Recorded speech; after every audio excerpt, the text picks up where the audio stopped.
Pernah kepikiran nggak setiap kali kita nyalain kompor gas, kita itu sebenarnya lagi pakai energi dari dunia purba loh.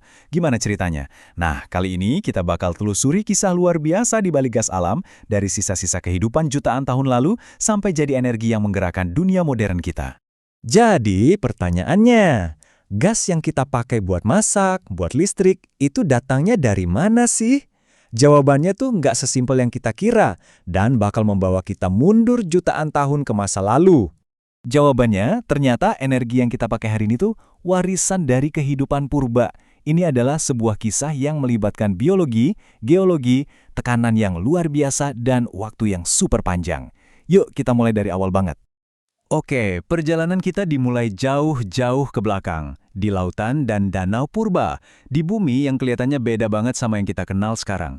Ini adalah babak pertama dari cerita pembentukan gas alam, jauh sebelum manusia ada di planet ini. Jadi gini, ceritanya tuh dimulai dari makhluk-makhluk super kecil di lautan purba, kayak plankton gitu, yang mati terus tenggelam ke dasar. Di sana jasad mereka terkubur di bawah lapisan-lapisan lumpur. Nah, ini bagian pentingnya, nggak ada oksigen di sana. Kondisi tanpa oksigen ini krusial banget, soalnya ini yang bikin mereka nggak busuk total. Jadi sisa-sisa organik mereka malah terawetkan, ngebentuk lapisan yang kita sebut batuan induk. Ini langkah pertama yang paling penting.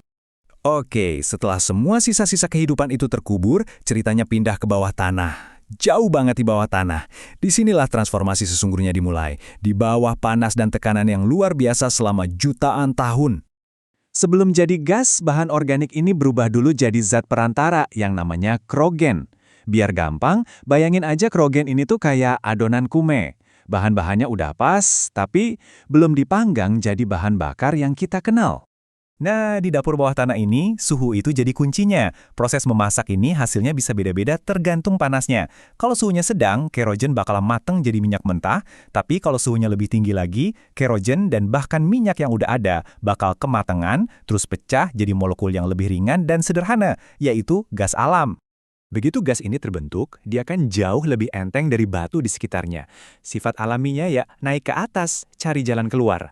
Tapi supaya bisa kita manfaatin, gas ini nggak boleh kabur begitu aja. Dia harus kejebak. Komponen geologis pertama yang kita butuhin adalah batuan induk. Ingat kan? Ini dapurnya. Lapisan kayak organik tempat si gas pertama kali dimasak. Tanpa batuan induk yang pas, ya proses pembentukan gas nggak akan pernah dimulai. Nah, pas gasnya bergerak ke atas, dia butuh tempat buat ngumpul. Disinilah peran batuan reservoir. Bayangin aja ini kayak spons raksasa di bawah tanah. Batuan berpori ini nyerap dan nampung gas di dalam rongga-rongga kecilnya. Jadi semacam wadah penyimpanannya. Dan yang terakhir, ini nggak kalah penting. Malah bisa dibilang paling krusial, batuan penutup. Tanpa lapisan kedap air ini di atas reservoir, gasnya bakal bablas saja naik terus sampai ke atmosfer.